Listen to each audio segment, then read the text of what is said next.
I've been watching you since I'm 5 years old, and we've had so many people on the show, from Deepak Chopra to Matthew McConaughey to Chelsea Clinton, and I'm not ever this nervous, ever. Oh my gosh. No, I'm like, no, you know what it is? It's your sweetness. It's the goodness in you. And it's like so palpable that when I was doing research about you and then found out all the things that go along with that, like you've been married for 35 years, I'm like, I felt that when I was 6, like watching you. So thank you so much. Well, I'll try to go down the dark path that no one's ever heard before, and the truth behind the Macchio, the faux Macchio that puts forth this good guy thing. We'll break it down. Yeah, we'll break it down. I wish I had it. I'm the anti True Hollywood story, I guess. You're just something else. And I'm so grateful that you're here. What a gift. I'm so glad 5 years ago I started this podcast so that I could have this moment with you. It's like Christmas. So let's dive in. You've done 1,000 of these. This is such a great way for you to sell your book. This audience, just so you know, we have 40 million downloads, and it's 98% women between the age of 35 and 45. So they are going to buy this book. So that's all I need to say. So I'm so happy that you're here. That's amazing. No, I love it. I love it. And the intro, you kind of had me at hello. So let's say that's all working, but thank you as well. So I look forward to it. I'm so excited. All right. So we're definitely going to talk about this book, but I have to sort of go back to, we had Rob Lowe here, and he was talking about The Outsiders and that whole incredible process. And it is incredible how all of you have become such household names. Like, just that was like a lightning in a bottle, like that whole thing. So I want to know your experience of being a little kid. I did a little bit of research on you and knew that you started taking tap dance lessons at 3 years old. So there must have been very early on just a leaning in towards wanting to be in front of other people using your gifts. But tell us a little bit about your memory of that. Well, my mom loved the great movie musicals. They were on when I got home from school. Cartoons were not on when I got home from school, maybe in the morning, but it was, it was Gene Kelly, Fred Astaire's, Betty Grable, all these, the MGM classics. And so there was, I was informed in that way. I'd have my, Entenmann's chocolate donuts and milk or Chips Ahoy, whatever. Look at me branding this whole thing, but that's that's what I would have and sit with my mom and watch those movies and those stories, and that sort of magical those gifts of that type of talent, and Gene Kelly was because I also wanted to be, Tom Seaver and pitching in the World Series at that time as well. So, so I picked of the two that I might be able to accomplish. I took some tap dance lessons because I didn't have a 95-mile-an-hour fastball, I guess, at age 6. But that's, and Gene Kelly had such an athleticism about him, and he was good looking and just he was a movie star. And he could, and that style of dance and that style of movement I was just mesmerized by it. I still am, when you watch some of those it is amazing. Knowing how much it takes to shoot a fight scene or any kind of choreography. It's a lot of cuts, but back then it was one shot. Yeah. I mean, you were just living it in real time. It felt like, so that was inspirational to me. And I think my mom at some point maybe had that dream that maybe she could have, but never got into it. So not that she was never like, I'm going to take you to dance class. You're going to be the next Gene Kelly. That was not my mom. My mom was nothing like that, and my dad would be like, all right, so he's taking tap dancing lessons. Okay. So that's what we're doing. Okay. That's cool. He was cool. He wasn't like, no son of mine, whatever. But I think he probably cocked an eyebrow of like, all right, so when's this phase over? Right now, still with us today, the two proudest parents on the face of the earth. And it is really a gift to have them and have them watch what's going on in 2022 for me. And it's awesome. I can't imagine how proud they are of you. And not just because you've done so many things that check every box called success. But again, your resonance, the sweetness that you have, the humility you have is so palpable. And that's your legacy. It's like people just love you. You're so lovable. And that's what comes through the screen. And so I can't imagine what it's like to be your parents and just know that like, that's my kid being just like this amazing human being. What a gift for them. So you went on to have like a string of green lights, just like you walk in rooms and people are like, yep, him already. What was one of those big moments you're like, oh my God, this is my life. I'm having this moment. This is surreal. What was one of those moments for you? Great question. I think there's a few. I'm trying, I'm processing the question, but I think the biggest first one for me was 12. Yeah. And I connected to these guys, even though I had a fairly happy home and it's not from I didn't need to, the greasers were not my brothers. You know what I mean? I had mom, dad, and my brother. I didn't have to leave home to have happiness. But there's just something about, that was connected with me, not a great reader in English class or even to this day, I'm not great at it. Like other people like, right. You're done. I'm on page 6. And I just read it twice because the phone rang and I forgot what was on page 4. Right. So that one connected me personally as, at 12 years old, reading about social class differences and everything else. And then getting to audition for Francis Ford Coppola, being a part of that cast. I only wanted that part. I was so definitively didn't even want to me growing up. Yeah. That was one moment, getting the part. So those two were like, I'm at Radio City. I'm at Yankee Stadium. Like I'm not playing in the schoolyard. That was those were the big ones as far as when I was in it all. As far as your question, yes, maybe when I got the first Bubble Yum commercial, holy crap, I'm going to be on TV. There might have been that. It's tough to, this is a while ago. So, but the ones that people could connect to because they exist, like those two projects and with those actors and or filmmakers were, still to this day. Those are the two. If I were to pick two that just blew me away as they were happening, it would be those. And Cobra Kai is a Karate Kid and Cobra Kai certainly, obviously.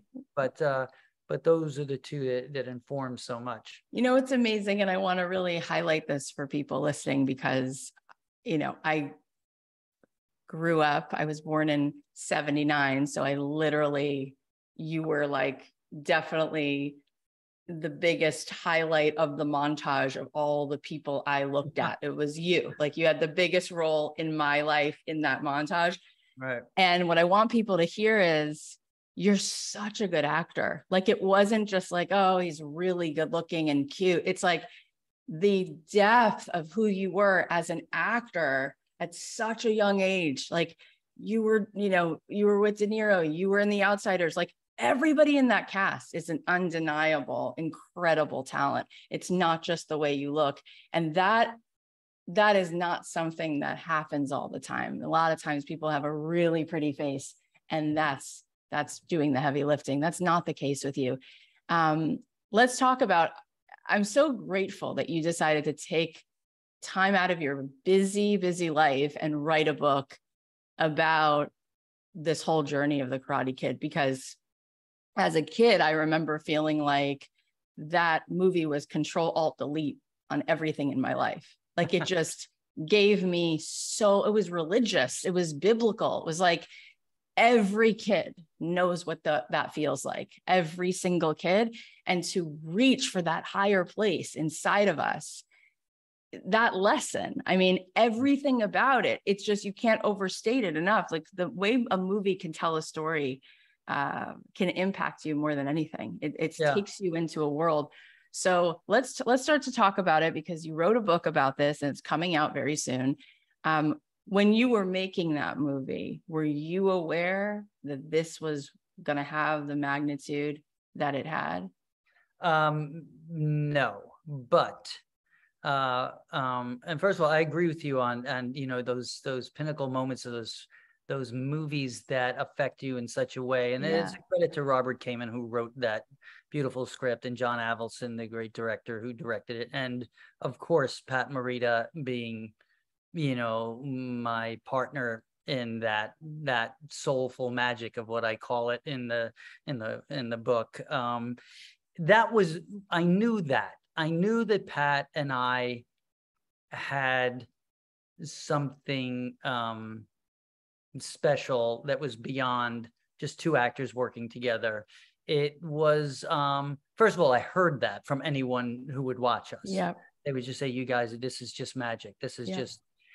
I didn't know necessarily it was magic. I knew it was effortless and easy, to the point where I just listened and reacted, and he did the same. And there was just this unconditional love, if you will, just through the writing and through these two, vessels, these actors, portraying this story. And so, this movie called The Karate Kid, and I made fun of the title when I first heard about it, and I write about it, and I always wonder if it's like, maybe I knew, maybe it was foreshadowing. I knew if I ever got this thing, I'd have to carry it for the rest of my life. So can't we change the title to, like, I don't know, Reseda, or Me and My Mom Go to California, or I Met a Human Yoda, I mean, all these other titles, but, so, and then it was kind of corny and a little sweet at times. I was just like, maybe this is going to be just like a, kind of a after school special TV movie thing. And, I didn't know. I was, youth is wasted on the young, but I did know that, that Pat and I, it was effortless. And I think that taught me, when it is that easy, maybe it's meant to be. So I told you I wouldn't get through this without crying. No, so I already started crying. But you know why? And you just said it was so beautiful what you just said. You said there was like unconditional love between these two vessels. And that's it, right? That's why I'm crying, because so often you watch things and the writing's good. Not so often, I would say, but once in a while you watch something and the writing's good and the actors are good, and that it leaves some kind of mark. But there's very rarely, it's like once in a lifetime, where there's literally unconditional love, something that really feels like unconditional love. Yeah. And that there are two people who've like set down their ego to just have this vulnerability. And that's what it is. And I think you just helped me put words to it. That's why I'm crying, because that's what we all got, is we were taken on this ride for 90 minutes and we're witness to what happens to a person when someone loves you and you let them. Like what can happen, how healing that is. Yeah. And what you can find inside yourself when you allow somebody to be in your life in that way. And that's it. And it's just, what else is there? Like, that is the greatest lesson. No, it's great. It's interesting, as you were speaking and reiterating what I said, when I was saying it, I realized I'd never, because I didn't write those words in the book. I didn't write the unconditional love part. I mean, you get that in the writing, because I talk so much about it. Interesting. And because that is the truth. When I write about Pat and our relationship gives back, and that is, listen, it all came from Robert Kamen's script, but it was enhanced by the two right people carrying the scripture, if you will. And so, I don't take any of that for granted. Now, there might have been a chunk of years in the 90s and early 2000s when the career was, but so now it's crystal clear. It was always I never doubted it. You know, it was so, like I said, so effortless from the start. And but now these are the life lessons that you could hand off. And that's precisely why this book is really a celebration of that movie and pop culture and cinema and my own personal life. It's the, you know, it is that journey, and that you know, it's paying it forward in a way. Oh, it's so beautiful. My kids are, because those are all the most, those are all the things as human beings that those are the moments in our rite of passage. So every person can sit down and like walk away with a little bit of truth, right? Which is what we all need. So when you wrote this book, because the movie already does so much and done so much, what were you wanting to say about it? What were you feeling you wanted to add, or that you want people to know in why you wrote a book about this whole experience? Well, I think that one, I felt I have a unique voice because I'm inside. I don't want to, you know, I don't want to call it inside from the eye of the hurricane, because it's the most positive hurricane ever. But it's like, so it's perspective. I wanted to sort of not everyone, but the people who experienced the Karate Kid, or it's had an impact in their lives, or watched the Cobra Kai series and love it for whatever reasons.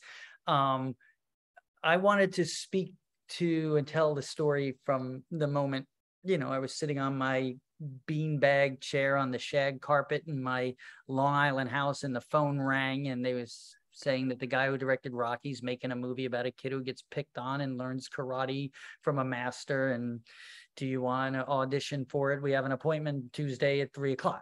You know, from that moment up until what's still living and breathing and evolving, I felt it's a unique perspective of the journey, and a little of the behind the scenes untold stories, and some of the missteps, and some of the I love this, you know, once I get past the book is sort of broken up into 3 areas: the making of the film, getting the part, making of the film.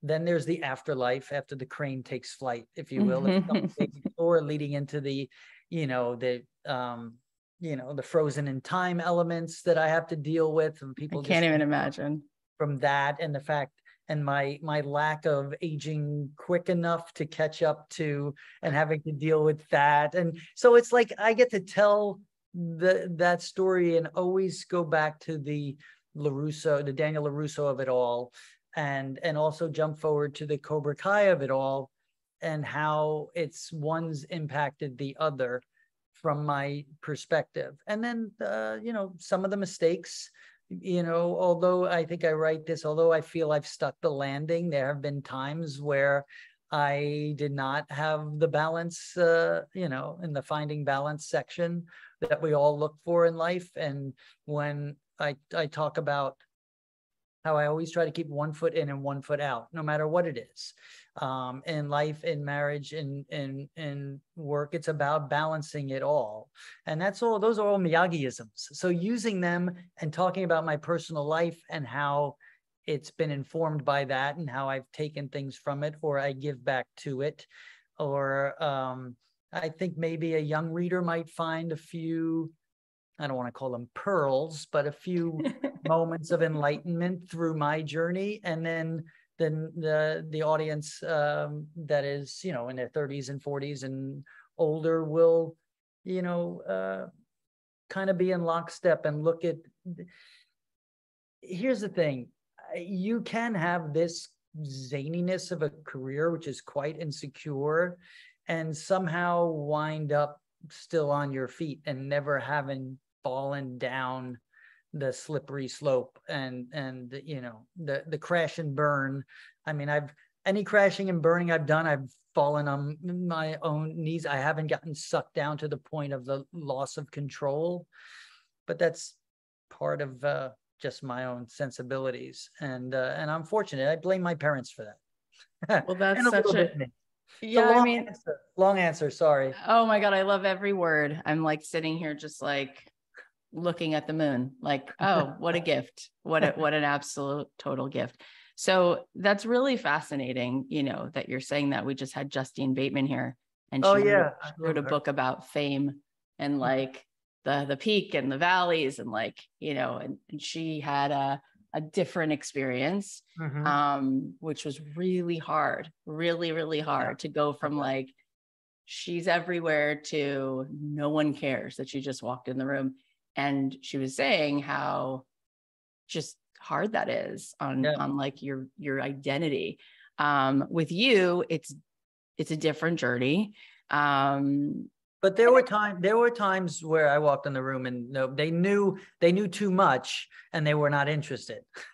So that's a different, you know what I mean? It's sort of, you know, it's like swimming in pea soup, trying to, where before it was like there, you know, everything was on the platter. And so that's a tough, I think, living outside of Hollywood, living outside of it all, I don't know if I stayed in it and was grasping for it during those lean times, that, you know, if I didn't have my family and my wife at that point, and it certainly put strain on us as a couple, you know, and even when my kids were young, the beauty of it, I mentioned this in the book, is that it's almost like I did it by design. Like everything died down in my career so I could be with my family. Your dad. And now I raised my kids, and then on the career's back and flourishing. Yeah. And they're enjoying it, and they tune into Cobra Kai and champion and it's cheer. So good. Yeah. It's crazy. So I didn't mean to interrupt, but you know, I didn't have some of that as well, just in a different well, I guess for all of us, right? Like whether we're famous people or we're not famous people, we all have an ego, right? We all have like this ego. And then we also have this part of us that's soul, consciousness, whatever you want to call it. I've been working my way painfully through meditation for 20 years. And so I know this part of me that's like a witness to everything else, but I can only imagine the challenge when the world defines you so much by your ego constantly.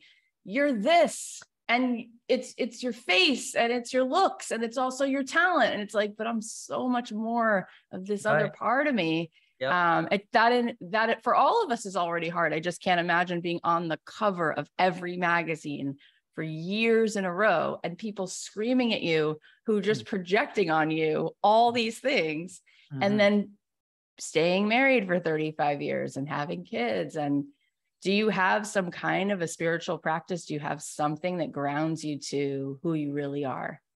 And have this bear witness to all of it as you're creating your couplehood or coupleness. You know, you have to be the type of person that can deal with that. And she's a nurse practitioner. She's, you know, I saw that.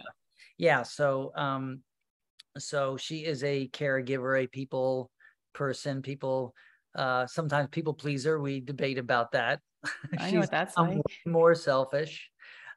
It's thrust upon you. It becomes part of it. Is another day at the office. Yeah, I had something to do with it. It wasn't all me. Definitely wasn't all me. I was just the kid who got the part.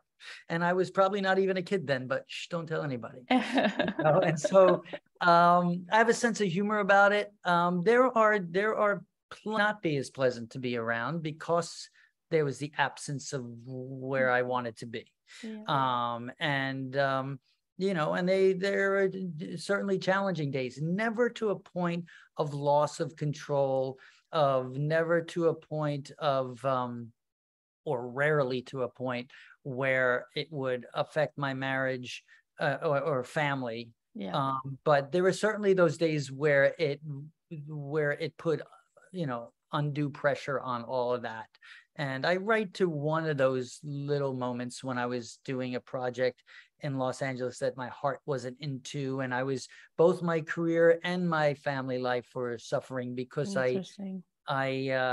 you know, and I tie that into a Miyagiism. It was a point where I wasn't walking left side or right side. I was waffling down the middle, getting squished like grape, which is a, you know, an early Miyagi lesson to Daniel-san, you know? And so do you feel like Pat Morita himself is alike in that character? And how much do you feel like that experience of just being in his life has lasted for you as a person? And listen, we all have pieces of the character. The only way to be honest, or at least, I mean, I guess you can, play a psychotic serial killer and really be a nice guy. So, but there's always an element of yourself you have to bring to the character. I'm sure you've heard that. Every actor says that, right? But it is true, because you have to come from an organic place of truth. And I think, you could not have that Mr. Miyagi and that soulfulness if it was not part of who Pat was. Was he just like Mr. Miyagi? Not necessarily. He liked to, he was a stand-up comic. And he's a goofball. At 2 a.m, and playing around and, and living life in Vegas here and there in between gigs. So Mr. Miyagi would go fishing and go to sleep. But there's the legacy of that character. And I talk about, the blurred lines, where Daniel LaRusso ends and where Ralph Macchio begins, is part of, and the same thing for, I think, for Pat and Miyagi. There's that, how do I describe it? In the book, it's the blurred lines. It's the, people think, they say, hey, so how was it growing up in Newark? Yeah, I didn't grow up in Newark, and I didn't have a Japanese American guy working in the basement of my apartment building. I'm from Long Island, and but no, you definitely have a green station wagon, right? I mean, oh my God, that was hell, So it's kind of wonderful to have that, especially. I mean, it's 40 years later, 38 years later, people still talk endearingly about that. So I had to write that story from my perspective, what it's been, especially in lieu of what we have now. Show, close to number one around the world. It's incredible. Let's talk about that show. So my daughter goes to school with Hadley Hurwitz, so I know her parents really well. And John's such a great guy. And I remember when he was telling me, recently, like about how he originally pitched this, and I'm thinking, probably a zillion people wanted to make something about the Karate Kid. Mm-hmm. Why did you decide to say yes to this? Because I'm sure there were many other opportunities. Yes. Yeah. I write about 2 or 3 of them that were just insanely hilarious over the years. But this one, John Hurwitz, who you mentioned, is, the reason Cobra Kai exists at this level. Such a sweet guy. He's a great fellow Met fan, so we are dealing with a tough weekend against the Braves. But moving on from sports for a moment, his partner Hayden Schlossberg and Josh Heald came to New York to pitch this, and they care so much about the original movies. They know way more than I do about them. It is kind of their it's just a big part of big influence on their lives, and they care so much about the material, about the characters. Obviously, the concept was to go in through the eyes of Johnny Lawrence and redeem the bully and make LaRusso a little bit of a guy who became a little too arrogant and living off his one kick success. And I debated the truth in all of that, but understood that was the inroads in, and that they understood the Miyagi of it all, for me, was paramount. And if that was not woven throughout the series, then I wouldn't be interested. It was not so much for Pat Morita's sake it's just that was the secret sauce. Miyagi is the Karate Kid. A kid overcoming obstacles, getting picked on, winning in the end. You could name 10 movies, but the magic was in that character, and taking nothing away from what I gave to the film 100%. But so they were listening, and they listened. They had a phenomenally well thought out pitch. They spoke of the next generation characters, the Robbie character, Johnny's son, and how Daniel would train him and bring him. And now I'm starting to see who Sholo's character of Miguel is the millennial Daniel LaRusso, if you will, the fatherless kid with a single mom. Now I'm starting to see that they care so much. And I started to feel the longevity with the next generation cast. Two guys in their 50s arguing about the same kick, which got us in, and it is still a tent pole that holds the circus. That was just a one-off idea, a smart angle in. Creed, the movie Creed had just come out, and so that was how do you get into the Rocky universe and not feel like you're making Rocky 7? You had Apollo Creed's kid, and there's your protagonist. So this, in a way, was flipping the perspective. Whatever happened to this guy who got kicked in the face? Yeah. What happened to his life, and then what happened to the other guy's life? And let's see how one impacted the other. It was just very well thought out. Still jumping in the water and holding my breath, closing my eyes. It was still a leap of faith. I had no idea. You don't know if you're going to hit the water and it's going to be 75 degrees, or is it going to be, 28 degrees or 200, so but it was time to jump in. It just felt I looked really smart, extremely lucky. I'll take both. And it's kind of just the gift that this Karate Kid universe continues to create. It's Christmas morning at every turn, and but it's because everyone cares, and those guys, Hurwitz and his team. Oh yeah, so much. And we do debate. There's push pull. I'm like, you're gonna have him do this, and they explain, but they can see the whole, canvas. I'm a little more protective of my character, and sometimes, I had to knuckle under, and I'd be frustrated about it, but when they heard certain frustrations in character, they would, all of a sudden the next season something else would come out and pay off from that, and we got to go further. Such a huge ensemble. It's amazing. It's the San Fernando Valley is, like Thanos is walking down Ventura Boulevard in a karate gi. But God bless, man, people are loving it, and people are loving it.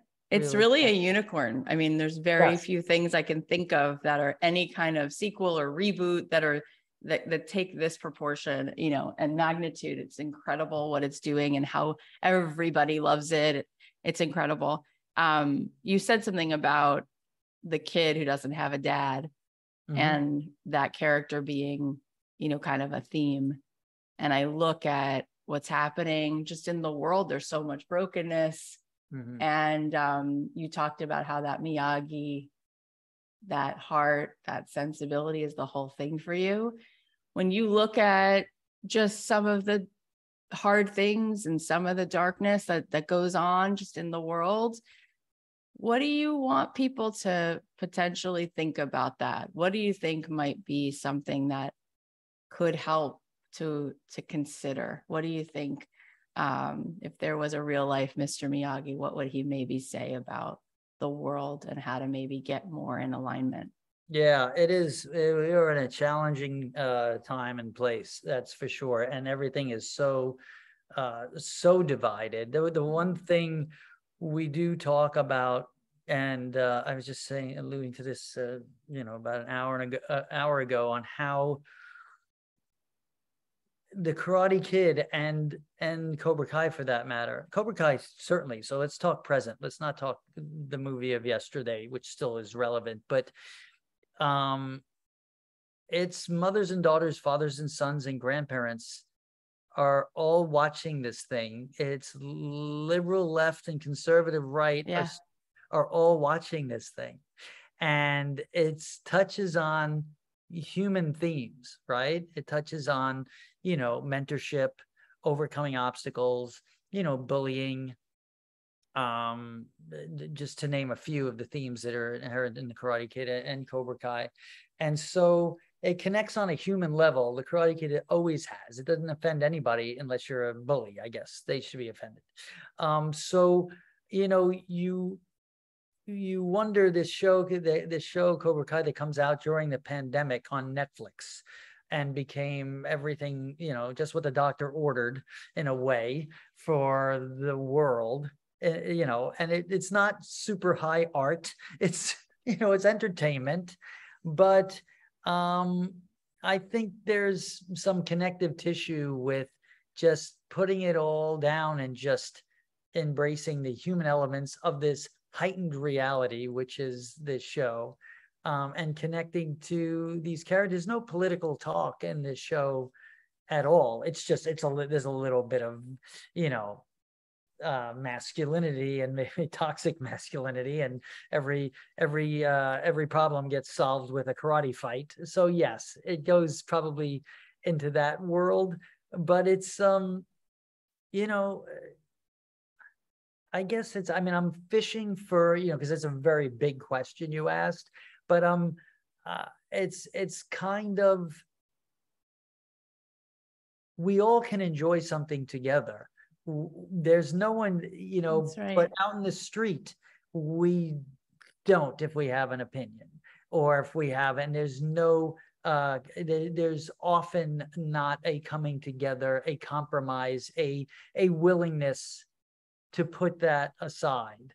And I think, with this film and with this show, it does not discriminate against anyone's opinions. It's just, a place to sort of feel something. Yeah. There are, listen, Cobra Kai, I've had people come up to me saying, I watched that episode, I was crying. Now, it's in the same episode that, like, there are snakes in the auto dealership and 10 ninjas like beating up one guy. But yet I'm on my knees in Miyagi's grave asking for some guidance, and people are crying. So I think you could have all of that and just stop being so divisive. Yeah, I hear you. I totally hear you. Even when you're watching, the villain and the hero arguing from two opposite sides. I don't know. I mean, that's no, it's beautiful. I'm going to ask you the last question, but I started saying, I don't think we're red or blue. I think we're purple. I was like, I think this country is a purple country and we need to be purple. So my last question is, so many people who listen to this show, so much of what causes pain is there's a bully in their life in some way, whether it's someone says something on social media or it's somebody in their life. And it's amazing how much of our mind that takes up so much space in people's day, wanting to be liked, wanting to fit in, wanting to please. And it's exhausting. And so, you've had experience just in your own life and also in the stories you've told about overcoming that. And I think, gosh, if people could set that down, their lives would feel like freedom. Yeah. What do you say to someone who feels like there's someone that they're allowing to bully them in their life? And what might be one thing we could do to make that change? Yeah, listen, bullying is very, very complex issue, whether it's, the simple, what is the schoolyard bully, they take your lunch money, I'm going to, physical bullying. But then in the workplace, there's bullying. There's now with the internet with phones and, there's faceless, it's covert and stealth. It's very, very complicated. I think that, there's a book called the Bullied, and the Bystander. Right. So the bystander, you could argue, is as guilty as the bully. So I think without, and I will give my disclaimer, I am not a psychologist or educated outside of just in the education of walking in my own shoes and experiencing life for how many years, and you could look it up. I think that I think having a voice, if you see it, and coming and putting your own ego aside and stepping up for if you see something, say something theory. Like if I am very disturbed if I see someone being bullied in some way, and I try to step forward and be either sounding board or have a voice about it, you know, and I think if more people did not just turn the other cheek, it would maybe inspire some of the victims of it to have the confidence to move forward and not run their lives by it, or allow it to run their lives. It's very complicated, so easy to say. I don't, you know, I'll just claim it again. It's just a perspective, and not, don't do what Macchio said. He's happily married. He's got the answer. It's not that easy. But I think if we all, as a community, as a people, if we see something, support and say something, or be there for the people we care about. I hope that when you go to sleep every night and you put your head on your pillow, you are aware of how much goodness you give every second. You are just such a prize. It's such a gift to have you in this world, seriously. And I'm just one of millions and millions and millions of people who feel that way about who you are, not just what you do. So just thank you so much. Tell everybody, I believe the book comes out on the 18th. Is that correct? October 18th. Yes. So tell everybody where they can find it. I imagine they can find it everywhere, but tell them where you want to send them to, your Instagram, website. Yeah, I think, well, listen, if you follow my Instagram or Twitter, I'm posting along with the publisher where it is. You can get it anywhere. I mean, from your Barnes and Nobles through your Amazons, through your personal bookstores. And though I did the audiobook, if you want to learn how to drive yourself crazy, lock yourself in a room for 5 days and talk about yourself and your movie. But God knows, I think I did justice, and you get my voice if you don't want to read it. But having the hardcover, and there's some great pictures in there from the making of the film and behind the scenes sketches of ideas before they became iconic movie moments, and some never before seen stuff. So I hope folks come out and get it. And I hope it gives back as it was intended to do so. Oh my gosh, it's going to be such a giant bestseller. And it's so cool because it'll be more opportunities for you to be doing this, which is really what people want, is more of you. Thank you so much for coming on. Thanks. You're terrific. And God bless. And thank you for I'm going to be floating all day long, no matter who comes into my life today. I'm going to be like, don't worry about it. I just had the nicest 35, 40 minutes. I adore you. Thanks. God bless. Here, thank you. Bye, honey.